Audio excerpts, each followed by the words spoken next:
ধারাবাহিকের নতুন প্রমোতে দেখতে পাওয়া যায় বাড়িতে আজ পিসিমণির আশীর্বাদের অনুষ্ঠান হচ্ছে। বাড়ির সবাই ভীষণ মেতে রয়েছে। হঠাৎই দেখা যায় দাদু পারুলকে বলে, গুরুদেব বলেছেন দুপুর 2টোর মধ্যে আশীর্বাদই কমপ্লিট না হলে কিন্তু এই বিয়েতে বাধা পড়বে। আচ্ছা, সবাই তো এখানে, অনিরুদ্ধটা কোথায়?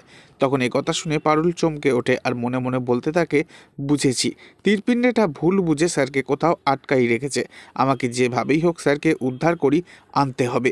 এই বলেই পারুল বাড়ির থেকে বেরিয়ে যায়। অন্যদিকে দেখা যায় রায়ান, সে অসম্ভব রেগে গিয়ে অনিরুদ্ধ স্যারকে একটা ঘরেতে আটকে রাখে।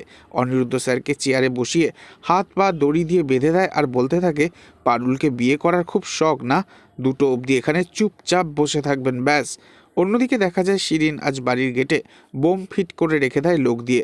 আর হাসতে হাসতে শিরিন বলতে থাকে, জানি পারুল, তুই এখন ঠিক ছুটে ছুটে আসবি অনিরুদ্ধ স্যারকে উদ্ধার করতে। যেই তুই এসে গেটে হাত দিয়ে গেটটা খুলবি, তখনই হয়ে যাবে ধুম।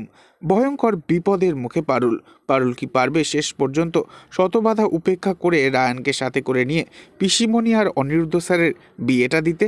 নেক্সট আপডেট জানতে অবশ্যই সাবস্ক্রাইব করে আমাদের সাথেই থাকবেন। ধন্যবাদ।